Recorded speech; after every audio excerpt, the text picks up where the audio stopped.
terkait hambatan digital dan komunikasi, memang ada tantangan ya. Dari aku sendiri sih ngerasain ketika bikin materi menggunakan Canva gitu kan, karena aku lebih sering bikin materi pakai Canva. Setelah dicek dan dibuat PDF, ternyata itu tidak ramah disabilitas gitu ya, karena nggak bisa dibaca menggunakan screen reader untuk disabilitas netra gitu.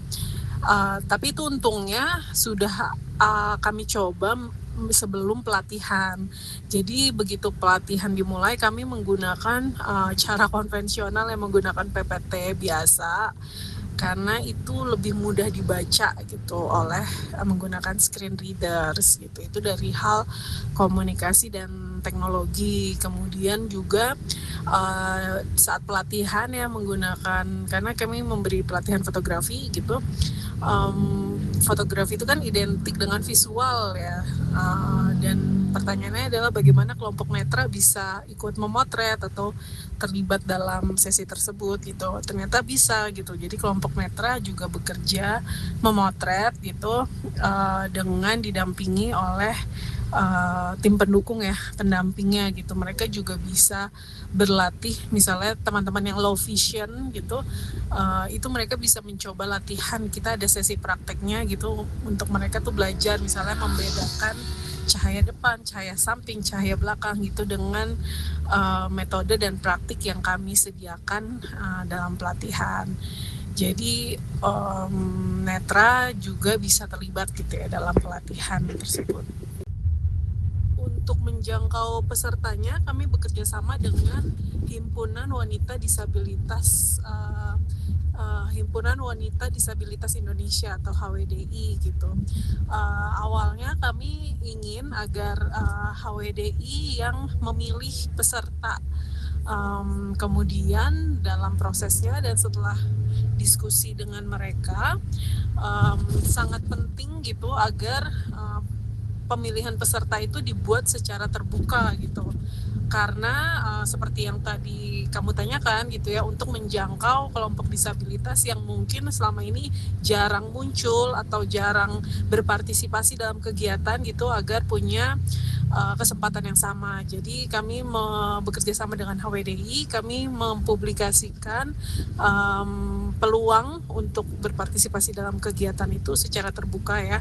Makanya ada iklannya gitu di Instagram, dan juga kami bagikan melalui jaringan-jaringan di WhatsApp group gitu. Dan total ada lebih dari 100 orang pelamar yang mau berpartisipasi dalam kegiatan, tetapi karena keterbatasan sumber daya, juga untuk memastikan agar setiap peserta itu bisa punya pendampingan yang terbaik ya, pendampingan dalam hal teknis, juga pendampingan untuk membuat konten gitu, akhirnya kami batasi menjadi 10 orang peserta. Memang tujuan utama kami, kenapa kami bikin pelatihan digital storytelling nih, nggak cuman supaya peserta itu bisa menceritakan diri mereka sendiri, tetapi skillsnya untuk menulis, bikin foto, bikin video itu bisa menjadi kesempatan mereka untuk mengakses lapangan pekerjaan. Memang agak sulit ya untuk memastikan bagaimana skills itu benar-benar diterapkan gitu untuk mencari pekerjaan, karena sampai sejauh ini kami masih berusaha dalam meningkatkan skillnya dulu gitu, atau menambah skillsnya tersebut gitu. Tapi kami juga bekerja sama dengan UN Women untuk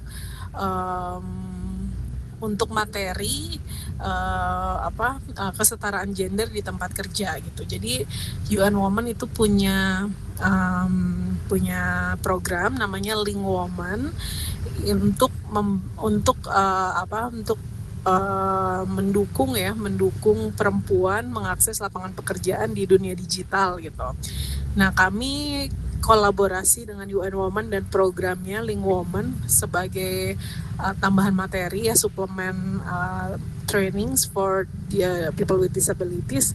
Jadi mereka bisa gabung dengan program tersebut gitu. Jadi ini juga salah satu upaya kami ya memaksimalkan skills digital storytelling, gimana itu juga bisa akses ke lapangan kerjaan gitu. Ya so far itu sih. Halo, sorry aku jawab sambil jalan ya. Jadi sebenarnya kalau kata kita itu kami fokus pada kegiatan to strengthen civic participation through digital storytelling, dan fokus kami itu selalu pada kelompok rentan, terutama perempuan dan remaja. Kenapa kami bekerja sama dengan kelompok disabilitas perempuan? Karena selama ini banyak konten-konten digital storytelling atau konten-konten di media massa tentang kelompok disabilitas yang ditulis atau dibuat oleh orang-orang di luar kelompok disabilitas itu sendiri gitu, dan konten-konten itu sangat sangat bias ya, seringkali sangat bias, dan seringkali malah kontennya tuh punya tone yang negatif seperti merendahkan atau mengolok-olok kelompok disabilitas gitu. Sementara konten yang dibuat oleh kelompok disabilitas itu sendiri masih sangat terbatas ya, atau sedikit gitu. Kemudian kenapa disabilitas perempuan? Karena perempuan sendiri, terutama kelompok disabilitas perempuan, itu mengalami kendala berlapis ya, untuk mengakses layanan kesehatan, pendidikan, pekerjaan, dan seterusnya gitu ya, karena disabilitasnya dan juga karena gendernya gitu. Itu yang membuat kami kemudian fokus pada event tersebut, berfokus pada kelompok disabilitas perempuan gitu. Nomor 7 itu ya, jujur aku ngelihat platform pencari kerja ya seperti Glinch, Jobstreet, atau even LinkedIn sendiri tuh belum ramah disabilitas ya, karena sekali lagi ragam disabilitas berbeda, setiap orang punya kebutuhan yang berbeda, dan informasinya kalau di platform-platform itu sangat umum ya, belum sesuai dengan kebutuhan disabilitas gitu. Jadi kalau memang ada platform yang bisa membantu para pencari kerja disabilitas itu mungkin lebih baik gitu ya. Thank you, itu dulu. Kalau ada pertanyaan silakan, kebetulan aku udah mau nyampe nih, sorry banget. Nanti kalau kamu mau nanya lagi WhatsApp aja. Thank you and good luck for your project. Untuk menjawab soal nomor 3, memang benar kami memilih 10 orang itu salah satunya memang karena ada keterbatasan sumber daya, karena tim kami juga terbatas gitu, dan yang kedua kami ingin memastikan agar semua peserta mendapatkan pendampingan yang terbaik gitu, karena 10 peserta ini berasal dari ragam disabilitas yang berbeda. Ada disabilitas netra, ada fisik, kemudian ada tuli, ada disabilitas ganda ya, tuli buta, dan juga ada disabilitas mental, psikososial, dan juga perkembangan gitu. Jadi karena kami melihat ragam disabilitasnya cukup lengkap dan setiap orang itu punya kebutuhan yang berbeda-beda, kami juga berusaha gitu memenuhi kebutuhan peserta supaya mereka itu bisa mendapatkan pengalaman dan pendampingan yang terbaik ya. Jadi kami menyediakan fasilitas-fasilitas tambahan gitu ya, seperti JBI, juru bahasa isyarat, juru bahasa tulis gitu. Kemudian juga pendamping individu gitu dan seterusnya. Jadi karena tim pendukungnya cukup banyak gitu, akhirnya kami membatasi jadi 10 orang gitu ya. Takutnya kalau misalnya terlalu banyak, kami jadi tidak bisa memperhatikan kebutuhan individu tuh satu persatu gitu. Kalau terkait hambatan-hambatan yang sering muncul, sebenarnya kami sejak awal sudah mengidentifikasi kebutuhan setiap orang termasuk bagaimana kami bisa memenuhi kebutuhan tersebut gitu. Jadi sebenarnya kalau hambatannya itu kami sudah memitigasi ya sejak awal, misalnya menyediakan tentu saja juru bahasa isyarat sudah pasti ada gitu. Kemudian juru bahasa tulis untuk membantu teman disabilitas ganda ya tuli buta, dia butuh ada juru bahasa tulis. Kemudian kebutuhan ruang aman dan ruang istirahat untuk disabilitas mental dan psikososial gitu. Jadi memang kami sudah memetakan kebutuhan-kebutuhannya sejak awal. Jadi kalau dibilang hambatan sebenarnya tidak ada hambatan aksesibilitas yang cukup berarti ya, karena sudah kami petakan sejak awal dan sudah kami cari jalan keluarnya gitu. Dan juga karena udah komunikasi juga dengan HWDI, jadi kami sudah tahu gitu kira-kira kebutuhan-kebutuhan apa yang perlu ada selama pelatihan. Mungkin kalau dari kami sendiri, kata kita, kami tidak melihat sebagai hambatan, tetapi bentuk penyesuaian ya. Misalnya ada beberapa penyesuaian yang kami lakukan seperti memastikan fasilitator itu tidak berbicara terlalu cepat di pelatihan, sehingga peserta bisa menyerap pengetahuan dan informasi dengan maksimal gitu. Kemudian kami menyesuaikan juga membuat slides atau PPT-nya gitu yang aksesibilitas ya, hurufnya besar misalnya, terus mudah dibaca gitu. Jadi yang teman-teman netra tuh juga bisa membuat pakai huruf braille gitu dengan mudah gitu ya, di transform into brailles gitu. Terus juga penyesuaian lainnya misalnya apa ya, oh ya misalnya ya itu tadi menyediakan ruang aman ya. Jadi teman-teman disabilitas butuh ruang untuk mereka istirahat gitu.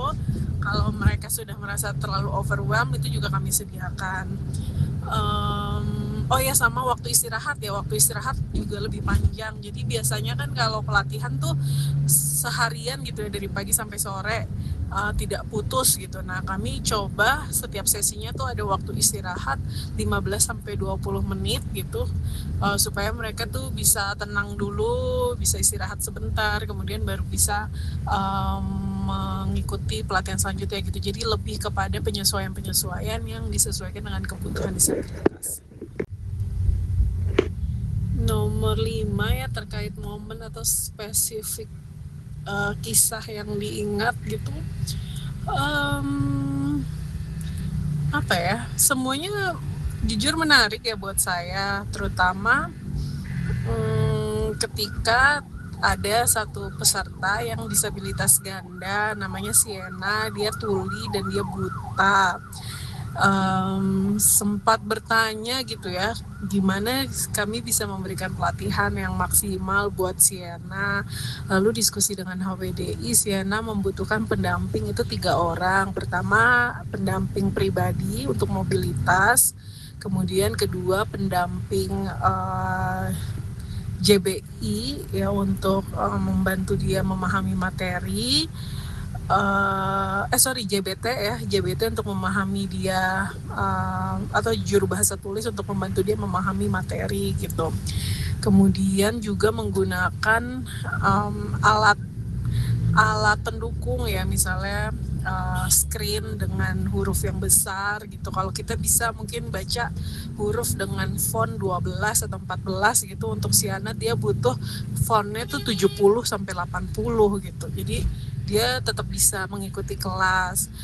Dan yang kedua yang menarik juga, ketika mendampingi Siana untuk membuat konten gitu ya, kita komunikasi, diskusi kira-kira konten seperti apa yang Siana mau membuat gitu. Lalu saya mendampingi dengan membantu dia membuat skrip. Dari skrip itu Siana kemudian membuat videonya gitu. Dan menarik sekali karena kemudian Siana bisa membuat video itu. Dan kemarin dalam pelatihan terakhir dia bilang sebenarnya dia tuh malu gitu ya ambil video karena dilihat orang-orang, tapi dia mengalahkan rasa malunya tersebut, rasa takutnya tersebut, dia tetap bikin video gitu. Dan dia cuek aja dilihat oleh orang-orang gitu. Jadi itu menurut saya menarik ya, pembuatan konten pribadi ini membuat orang tuh juga jadi lebih percaya diri gitu. Dan dia juga mengaku dia tuh sebenarnya anxious berbicara di depan publik, tapi karena demi bikin konten ini dia tuh bisa menghadapi yang rasa takut dan anxiousnya itu gitu. Dan so far skripnya jadi, video-videonya jadi, dan kami sedang tahap editing. Oh ya, tambahan juga nanti di sesi terakhir kami sebenarnya bikin program diskusi dan juga presentation yang harapannya itu bisa dihadiri oleh dinas-dinas terkait ya, misalnya dinas sosial, kemudian dinas pendidikan gitu ya, terus Kemenaker dan juga sektor swasta untuk diskusi terkait pembukaan akses lapangan pekerjaan untuk kelompok disabilitas. Jadi kami menggunakan kontennya itu untuk media advokasi juga, supaya program pendidikan pekerjaan itu bisa lebih ramah disabilitas.